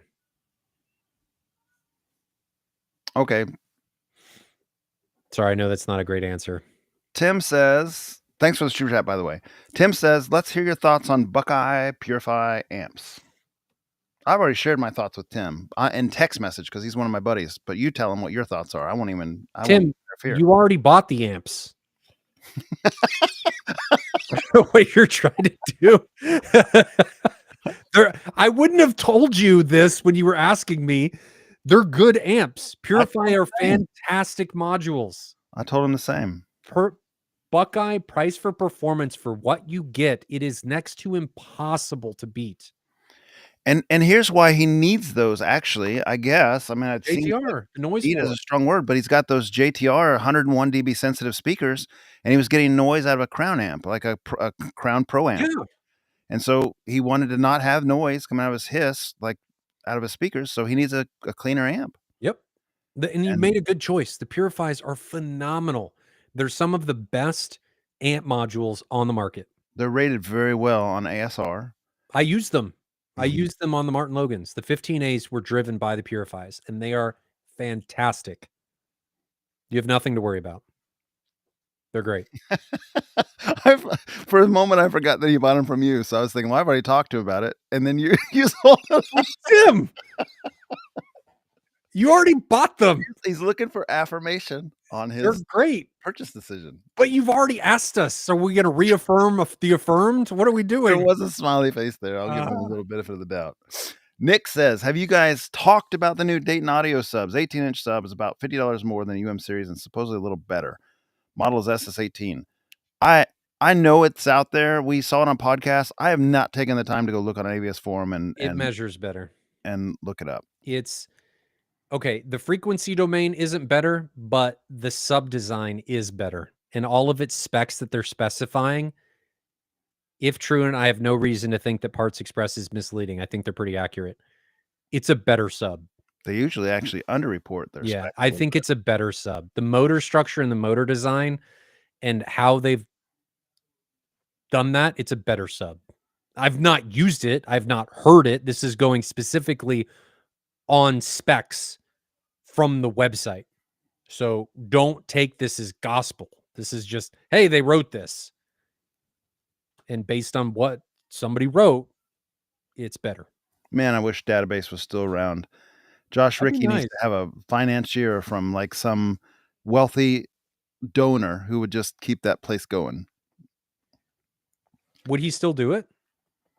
I think it was kind of not making any money really, and it was a lot of work. So I mean, if he like, I see what you mean. Yeah, it is. There was somebody who was just like, Josh, you're my employee. This is what I want you to do, and I'll pay you quite well. Some aristocrat who wanted such things being done. That was a fantastic page. It was. Too bad. It does wear you out though. Any amp recommendations for a butt kicker LFE? I have some. Zach, I've played with different amps on a butt kicker advance, not an LFE, but it would be the same principle. I think the LFE piston is like 2 pounds and the advance is like 1 pound, or maybe the LFE is 4 pounds. I don't remember. I'd have to look it up, but it's a heavier piston than the advance. Long and short is you want a old style toroidal transformer type amp, the kind that you can weld with instead of a Class D switching power supply. And this is very practical guidance because I've experimented with multiple amps. A Crown XLS amp, for instance, that doesn't have DSP. You do not want an amp with DSP because like Crown and QSC and those amps like that, they roll off below 20 hertz with a non-defeatable high-pass filter. So don't get one with a DSP. But get an old style one that's the old heavy amps. They weigh 30, 40 pounds for like a small amp. And if you get like a big 5,000 watt one, they're like 78 pounds or 100 pounds. Like those old style amps. The joke is that you can weld with them. Like they're just made for very, very capable power supplies. They're not efficient. You're going to have good wiring and potentially have its own circuit. At any rate, the reason I say you need that is because I had a bunch of advanced, like Ryan and I bought a couple hundred advances from an old theater and I tested every single one of them that I sold. And when I was testing, I was using different amps. And what I figured out very quickly was like Behringer iNuke amps that I had at the time that are perfectly fine for subs. Like I couldn't tell the difference between a Behringer iNuke amp and one of those old Crown XLS 5000 watt amps that's like 80 pounds for subwoofer use, for like acoustic audio use. But with a butt kicker, it was plain as day which one was more powerful. 200 watt amp like a Crown XLS 202 would make a butt kicker jump off the ground, like off the carpet. And I have a video of that on my channel as well. 200 watts from a Crown XLS 202 would make the butt kicker jump off the ground. Way more wattage than that from an iNuke would make it bottom out and not jump off the ground. And the only thing I know, I'm not an engineer, but the only thing I can figure out is that switching power supply isn't real compatible with moving that heavy slug. That's my guess. I can't explain it better than that. I would agree. For subwoofers, Class D works great. Switching power supply works great. For those piston-based things that are like moving heavy metal around, get an old I'd sub. imagine it has to do with impedance at the lower frequencies, and it struggles to do it. I mean, it would make those butt kickers like a Crown or an iNuke DSP 6000. Let me be very clear. An iNuke DSP 6000 and just not very much gain. It would make the butt kicker bottom out, sound like it was bottoming out before it ever would actually be moving like that. So like whatever it's doing differently is not conducive for that. And not only me testing this, I've recommended that to several people along the way too. People come to me and say like, why is my butt kicker like bottoming out before it feels like it's moving very much? And I'm like, what amp are you using? They're like Class D. I said, switch to a Class AB amp or a Class A, I think it's H or G or whatever the old EP 4000s or whatever they are from Behringer. Switch to one of those and try that. And then they email me back and they're like, yeah, absolutely. That makes a huge difference. So it's sound advice. Agreed. Okay, Jeff Jefferson, tech question. LS9000. We'll have this answer soon. We will. I got shipping. It's on its way. So we should be able to play with it this week, next week, sometime. So neither of us have really spent any time with this projector. None. And I don't like answering questions for things that I don't have much experience with. And this is one that I don't have any experience with. I've heard really good things about this projector for its price point. I know nothing about it. We're going to find out. Do you still have, you don't have your LS12000 anymore. I do.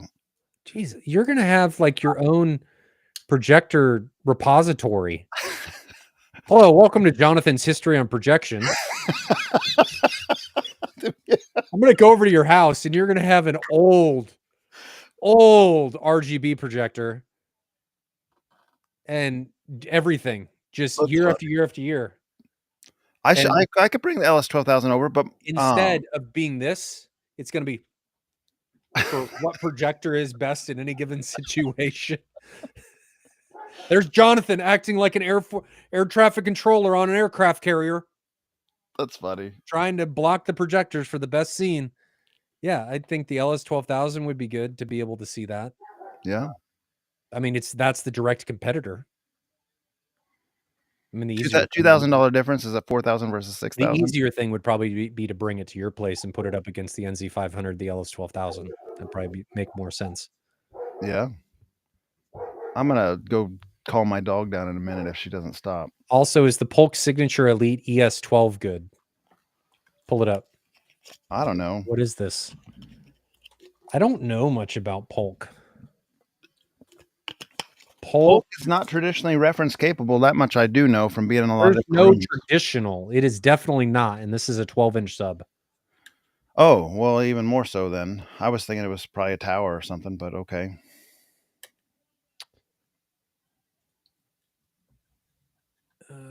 Signature Elite. Sounds elite.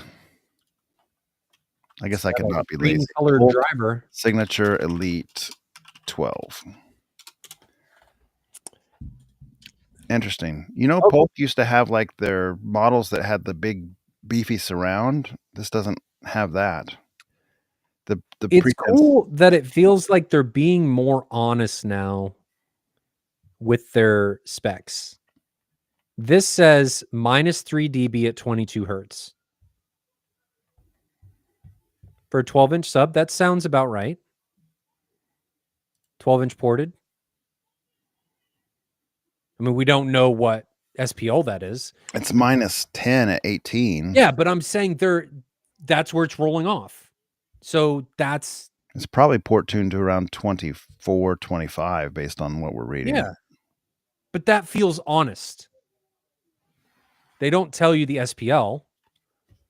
For $900, nope. I'm going to say it. Nope. But what would you get?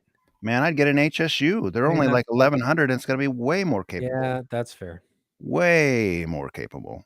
I think that's fair. Now, HSU may or may not push the cosmetic button for you but it's going to be just, no. The Polk has like a wood veneer. It's going to be like a plastic vinyl instead of a wood veneer. It's only a 12-inch driver versus a real beefy 15. The amp's going to be less. Like that HSU 15 is going to mop the floor, relatively speaking, with this. Hold on, I gotta look at. So do it. Let me look at one other. I gotta look at another sub option here. Hold on. That fits kind of this.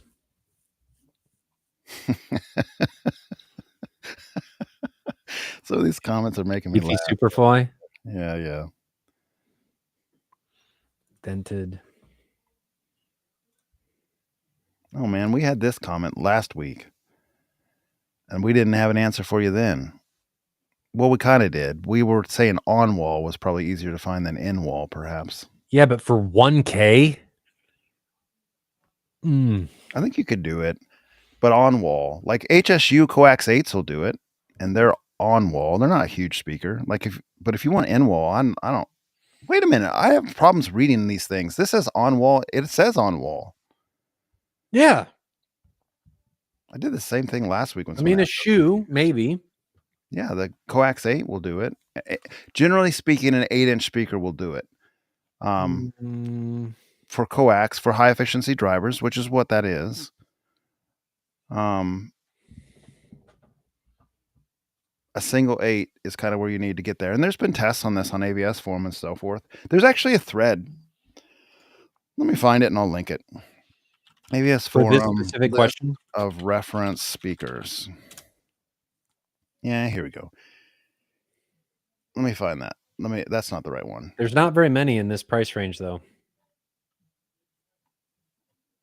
But it also depends on how close he's sitting. Sure. Paul, how far away are you from these speakers?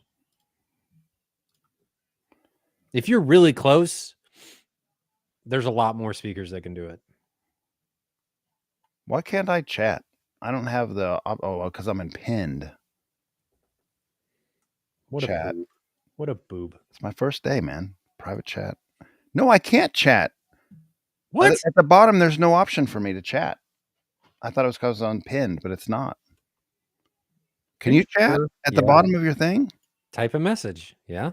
You took me off admin, didn't you? I'll put it in private chat. And you're such always limiting me. He's forgot how to computer. I want to fly. Forgot how to computer here. There you go. There's the link. There you go. That's a link that will have like people testing it and validating that it's legit and a whole list of things in an Excel document. It's not necessarily the newest thread, but you can get some ideas of what you're looking at there. Would you concisely? What does that mean? I don't know. Next question here. How's it going, guys? Wanted to follow up from last time. I wanted to do 50 millimeter rock wool because it's cheaper to buy. I got room in the walls for 100 millimeter. It's just cheaper shipping 50 millimeters to Africa. Man, how much cheaper are we talking about between 50 and 100? Like, material cost should just be it's double. half. And then if you're doing a bunch of sheets, it could be significantly less depending on how much room it takes up because your shipping is just going to be size, probably. Most people are going to say if you're going to do 50, you should do it twice and put some airspace between it, shouldn't you? So, I don't know, man. This is a better thing for you to go on like AVS forum to the acoustic treatment threads. There's some really knowledgeable guys in there that are just waiting to help. Well, there's been a lot of testing too. Yeah. With people actually testing absorptive capabilities of these materials in what situations. It's worth investigating before you pull that trigger instead of just asking two random dudes on a podcast. Yeah, and this isn't our strong suite. We know where our strong suites are, and this isn't it. At least mine. It's not. Maybe Ryan has It's more not than I do. mine. But Well, funnily enough, I accidentally just clicked the link in one of my bookmarks, and it brought up an acoustic table. yeah, So is this Owens Corning? Rockwell is not Rockwell. necessarily Okay, that. hold No, on. it's like a competing thing. But I So mean, it doesn't. Rockwell, what is 50 millimeters to inches? 2.54 inches per centimeter. No, 2.5 centimeters to Yeah, inches. yeah, I had that backwards. Good God, man. Oh, it gives me millimeters. Okay, so 2 inches is 50 millimeters. So if we did, Yeah, I mean, there's a substantial difference at the lower frequencies. At the higher frequencies, it doesn't change really anything. is that sheet you're looking at or the list? Does it got an NRC rating? It's Bob Gold's. List like the overall NRC or the frequency that it absorbs, like down to 7 hertz or down to Yes, 400 hertz. and then it tells you how much of that frequency it absorbs in a percentage. Mm-hmm. So in this case, Is it what's on your screen, or is it a little bit iffy on that? it's pretty small, so it can't be tough to read. But for RHT 40 or Safe and Sound, let's say Safe and Sound because that's usually the most common. 50 millimeters at 125 hertz, you're at 0.26, so 26%. For Safe and Sound at 100 millimeters, you're at 103%. So 100%. Makes it like, that's really good. yeah, I mean, generally speaking, 4 inches definitely can absorb more, but I'd be speaking out of turn to give you much guidance on that because you were talking about putting it in your wall, right? Last time, what are you talking about in his wall, not just on the outside with panels? I mean, in his wall, you're going to want as thick as possible, but I don't know that you need to do something like Rockwell. I would just do something Pink like fluffy or something if it's in the wall. R13 or something Yeah. like that if it's in the wall. Remind us if this was in the wall or if this was external panels, like acoustic panels. I for some reason, I'm remembering you doing this. I think I remember him saying that too. And if you're putting it in the wall, in the timber framing, just do pink fluffy. Yeah, Rockwell is not going to make that much difference. The I mean, it's gypsum is minimal. going to absorb the high frequencies anyway. Mhm. You need the extra, And if it's behind the drywall, it's not going to absorb the high frequencies. They're going to bounce off the drywall. or it's going to absorb them. It's going to like help keep sound Yeah. isolation out of the next You need room, pink fluffy. but it's not going to do much inside. The difference between pink fluffy and Rockwell inside a wall behind drywall is going to be nil. And if you're doing the pink fluffy, do not compress it. Just let it expand. Let it go. I would do pink fluffy. Oh, look at this. We're just so ignorant. Oh. Superflies like you dummies. Houses in Africa are built with bricks, not wood. So there's not but it's still in the air gap. If it's there's not going to be the 16-inch on center thing to put the pink fluffy is what Superfly's saying. He's like, it's brick. Well, so it's going to be a panel. There. You could put it back there, staple it. Doesn't matter. Just move the bricks, man. Just do something. I don't think you need Rockwell. The insulation's got to be readily available. I mean, you don't need to import Rockwell as a brand. Get what's available locally. Yes. Yeah, I mean that's true. But definitely, so he is. It's in the wall. Don't do that. Yeah, man. Don't. You're wasting money. Just go get your local supplier stuff. Truly, like I know that much. I mean, I don't claim to be an expert in this field, but I have read enough over the years to just know that the differences between all these different fabrics is like kind of like the benchmarking that we do with some of the audio amps sometimes, where yes, it's different, but it's minimally different, and it's really not going to be that big of a difference. And it's mainly at lower frequencies that you're going to see the difference. At higher frequencies, it's going to be bupkis. And if it's in the wall, it's not going to be anything because the higher frequencies are going to bounce off the outside of the wall. It's going to be the more absorption room to the room next door. And it's going to be not very much different. Yeah. Next one. Not sure if you can explain it here, but how do you read the phase graph in REW to phase match subs? Not sure what needs to be lined up to show their phase match. So Finster, we've talked about this one before quite a few times, but we'll repeat it just gently. Isolate down to a single sub. turn on your second sub. So you've got your graph stored from your first sub. Your second sub, you can simply change the time delay, the distance in the AVR, or the time delay if it's using it through an amp, to make it so that the second sub adds the absolute most it possibly can in addition to the frequency response in the first. So you got your first saved, and now you got your second on, and your real-time analysis line moved up. And as you adjust phase and you repeat, that line that's above the other line will kind of go up or down, and it will actually even start interacting in weird ways and kind of making knobs. But ultimately, if you put it at like a real low smoothing, like put it like 1/3 smoothing, and just raise and just play with the distance until it's as high as it possibly can be, and it goes down either way. Like if you increase the distance, it goes down. If you raise the distance, it goes down. At where it's at the highest point, generally speaking, that's where you're in phase. Now, if you don't have real-time analysis, that's a pain in the butt. That's why I liked OmniMic back in the day. If you're talking about the phase graph, though, you want a nice smooth line. That's what you want. Well, the phase graph that's because of the smoothing. That's what I'm talking about. If it's a smooth line, it's from. I'm not talking about frequency domain. There's actually a phase tool in REW. Oh, well, I'm talking about I know you Go are. ahead. That is one way to do it. But if you're looking at the phase graph, you just want a nice smooth line with no bumps. The bumps are representative of phase changes. So the smoother you can get it, the more in phase everything is. And that's all I have to say about that. That's it. There's YouTube videos on it. Sure. I mean, there's not much more to explain with it. I think the frequency response tool works super great. That's what I've always done. I don't have a phase graph on OmniMic. Yeah. But, all right, so you're on point. Hats off to Ryan for knowing more what he's talking about. Put that back on. You're scaring the audience. Yeah. Scaring the children.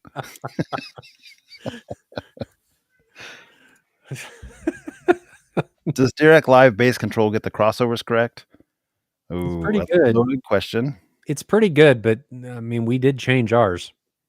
Odyssey gets the crossovers terrible. So if it gets it good, then I guess Direct Live bass control does pretty good, but we did change ours in the Experience Center. We changed it a little bit. We just thought it did get correct. We just thought it fixed something else and compromised that thing that it was fixing. But we thought that was better, so we moved it.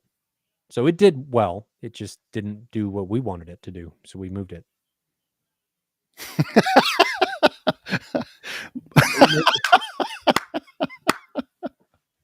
Nice. All right, last question that's banned here. Any upgrade path available for Mad VR Envy Core MK1? There has not been upgrade paths officially released. Historically, the MK1 has had an upgrade path from it to the MK2 or to whatever. And historically, that upgrade was $5,000, I believe. Now, that was in the US. I don't know what it was for the rest of the country. And I don't know what's going to happen now with the Mark III releasing. So it's possible that that will stay around. And if that unit, I don't know. If that unit, MK1, has not been upgraded before, it's not a refurb, it's the first time. You theoretically, if the same upgrade is still available, upgrade from it for a cost, don't know what that'll be, to an MK3. And then the warranty and everything would be refreshed, and you would trade that in with the cost for the MK3. That's historically how it's been done. That hasn't been officially announced yet. I don't know what it will be. What I'm saying does not mean it's going to happen. That is just what has happened in the past. So I don't have a better answer. And that's what's happened in the US. I can't speak to pricing for the rest of the world. There's one more question. Yeah. So he does want our opinion. He's just putting that up front so we don't shoot him down. He says Onkyo RZ50 or Marantz Cinema 50. That's a big price difference.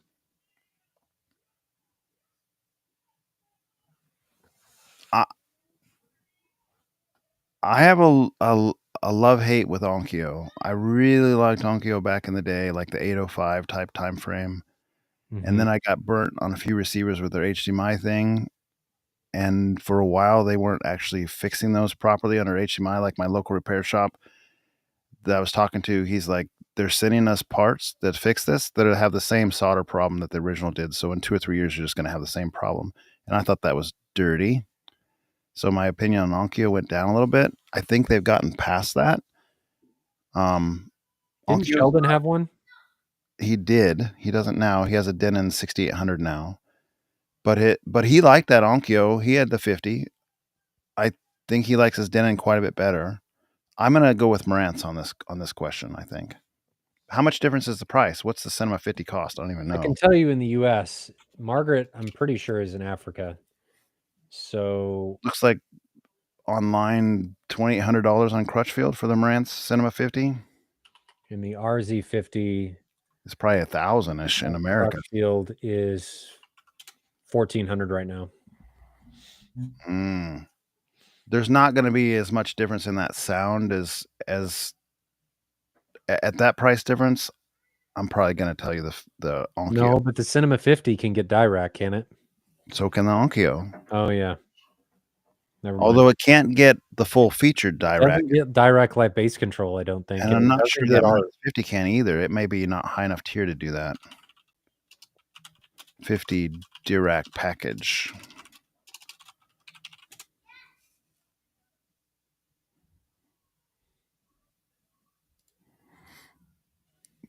Dirac Live it has.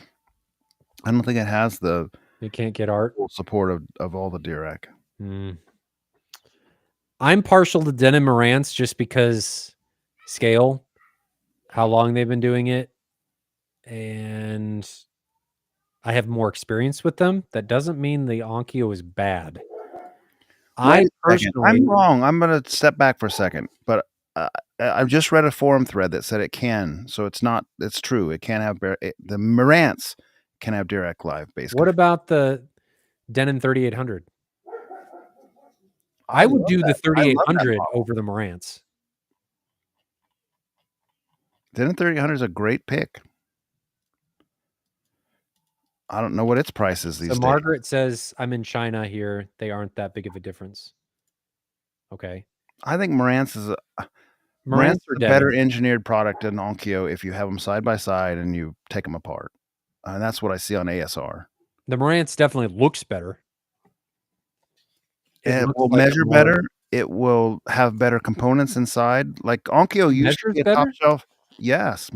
I don't know about the Marantz 50 per se, but from flagship to flagship, Marantz measures better than Onkyo does. Oh. Modern products.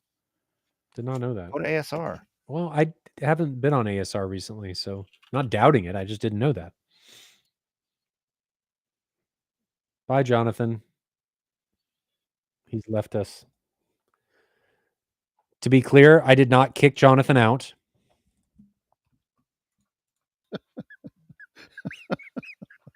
I'm a doofus. I would try to go to ASR on the tab that we're streaming from.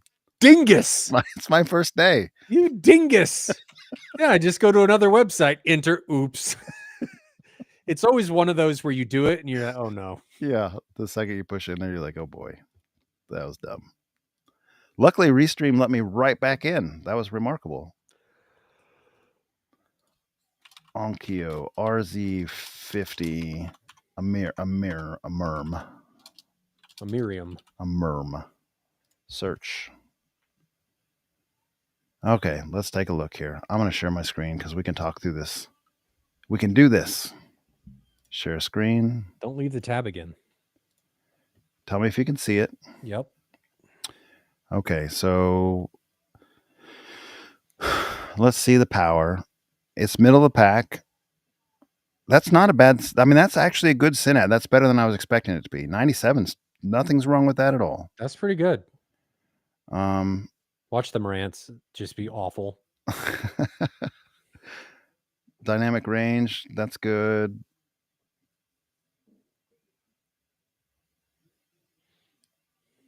Frequency response is flat as a pancake.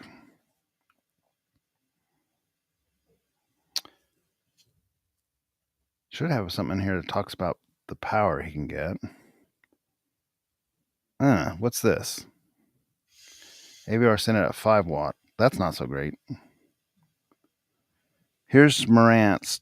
This is older Marantz, so they don't have new Marantz. So we'll have to go to the Marantz 50 review and see what they got.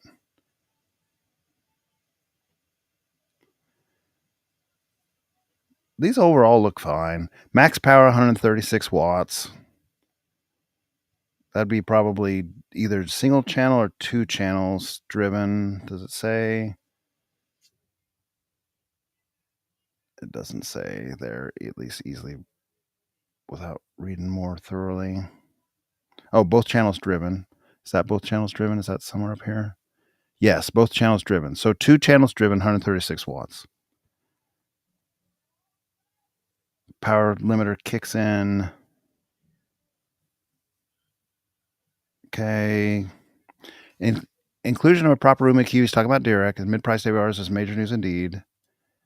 Performance of the platform itself, the news is not good. The amplifier has a serious power limiting feature, and even with that, is not competitive with other products out there.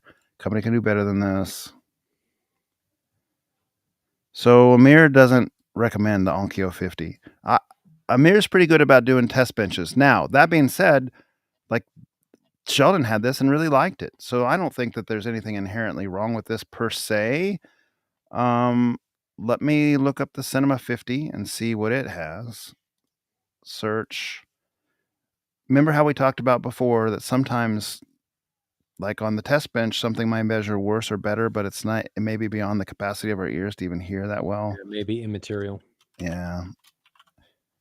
If I have any criticism of Amir at all, is that he doesn't necessarily make it clear where that threshold is of what matters and what doesn't. He's just really looking strongly at the numbers and ranking them that way. So there's no 50, but there's a 40, and that should be close enough. Let's scroll down. It's in the same tier here. You saw that other one was 97, I think. Well, there it is right there. So 98, 97, not very much different. Dynamic range is a little higher, and the other one's 105. This is 108. It's kind of a signal to noise. Scrolling down. Nice flat immaterial, still flat. This is better. So this is sent out at 5 watts, 87 versus, I think that Pioneer was the Onkyo was in the 70s, wasn't it? Mm-hmm. Yes, right here. So Onkyo is 77, the Marantz is 87. So Synad there is 10 difference, but I don't think here's where my head's at. This won't even be audible. In my opinion, Synad, where humans start hearing it, is in the low to mid 70s. And that's from testing. Gene from Audioholic says the same thing. Like, so Yeah, anything above that is just the it's like Onkyo is borderline on that threshold, though. yeah, you can measure it. You can't really hear it. 77 should be safe. So that shouldn't be a problem, but it is tend to be different in favor of the Marantz. Scrolling down. Scrolling down. Here's the measured power area. Way more max power. But this is 4 ohm. The other one was tested into 8 ohm. So here's 8 ohms. Where is the why are we testing it different then? I probably have to read this more thoroughly to figure it out. Maybe the Onkyo couldn't do 4 ohm. That's why he didn't do it, because this one he's testing in 4 ohm versus the Onkyo what he did in 8 Chat ohm. saying that the Onkyo had power issues. Okay. Yeah, I mean, clearly peak power at 4 ohm is 285 watts for 2 channels. So the Marantz is more powerful. The Marantz has better noise. Far outperforming previous generation AV products from Marantz, other than weak continuation filter, no major holes. I'm going to recommend the Marantz AVR 40. So assuming the 50 is basically the same family as the 40, you have your answer. And Like, Margaret, assuming that they're close in price, like you said, where you're located, I would buy a Denon Marantz, no question. yeah. Now, if they're $1,000 difference, then you might not even notice That the difference becomes in a audio. subjective question. Yeah. Okay. Let me stop the share here. We've reached the end. So we're going to watch Prey. I think that's our only homework. And do you want to stream Saturday? Does that work? It's coming up. No, next weekend. Well, that's Halloween, isn't it? No, Halloween's Friday. Okay. It's going to be spotty for me. We're going to have to talk about this offline. But this coming weekend, I think I have something with family on Saturday night. Like our whole extended family's getting together for like a hayride or something, I think, and a Mhm. picnic night. So I think Saturday night's busy for me. But we Sunday can do still it busy? during the week. Sundays is occupied. Occupado. Didn't want to stream. Friday might be available. Might be. But let's touch base. We'll schedule it Friday's out. Halloween, you doofus. Thursday? I got Beauty and the Beast What? show thing. It's at the Kaufman, I think. Beauty and the Beast. There's a musical. We could probably do it earlier in the day instead of the evening if you want, on Saturday or something. That may work. Let's talk offline. Okay. We'll figure it out. But we got to watch Prey. Okay. I got to watch it on Hulu. Oh, and you got to watch Hocus Pocus. So says Abide. Okay. See if I can do it. And something else and something else. I'm going to keep piling it on. And I'm not going to watch any of it because that's what I do. How many movies did you buy tonight on this stream? Like 6.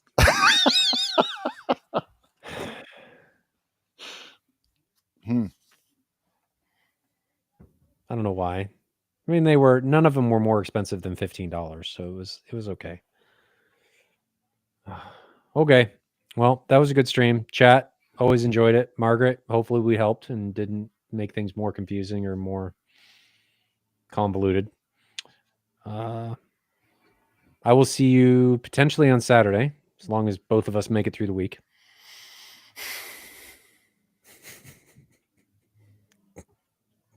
And we may have an LS9000 to play with. That'd be cool. We'll see how it goes. We'll try and figure out some time to bring it over to your house and play with it. I'm excited because that's a cheaper offering. And I haven't had time to mess with one. I want to know if it comes with a mount like the LS12000 does. I don't think so. I think the Epson stopped doing that entirely except for the LS12000. I think it doesn't come with the QB1000 even, right? No. QL3000 didn't come with a mount. I think they quit that. It's a shame because it was nice. It was nice. Made it easy to sell. So you're telling me I shouldn't get rid of my little projector comparison thing. Right now I have the LS12000 and the Build another shelf. And then above it, well, I could actually do like 5 or 6 because up here I have 2 mounts. God. And then I have this shelf. This shelf would probably hold 5 or 6 projectors, and I can have 2 hanging. So I'm telling you. Let's do it.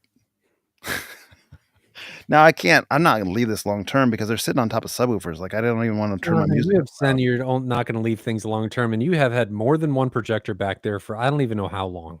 Yeah, but I mean, I can't even like crank my theater right now because I don't want to knock the projectors off. That's a personal problem. It's really rough. I really want to listen to loud music the last couple weeks. It's wearing on me. So says Mr. I have all these projectors. Boob. All right.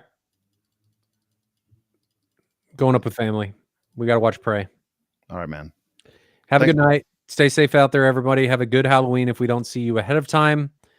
Hopefully it's nicer next weekend than it is this weekend because it's rained the entire time. Just sprinkled around here. You getting hard rain? No, not hard rain, but it was cold. We had some trunk or treats and stuff, and they got moved inside. Daughter's soccer game today. She's got another one today. It was fine, but it was chilly. Fall is definitely here. I'm kind of glad. Summer lasted too long this year. I would just wish we had more 70-degree days. Yeah. Where's the happy medium in there? There isn't. It's Kansas and Missouri. It's just like, one day, good enough, bye. There's your fault. You felt it, gone. Yeah. Jeez. Bummer. Okay. You guys need to put a camera on Jonathan while he watches a horror. Yeah, that would be funny. Put a camera on you while you watch a horror movie, like Weapons or something. It'd just be Jonathan doing this. It wouldn't be pretty. Okay. Anyway, we're going to watch Prey. I'm going to watch Weapons, and you're going to watch Hocus Pocus. See you guys next weekend.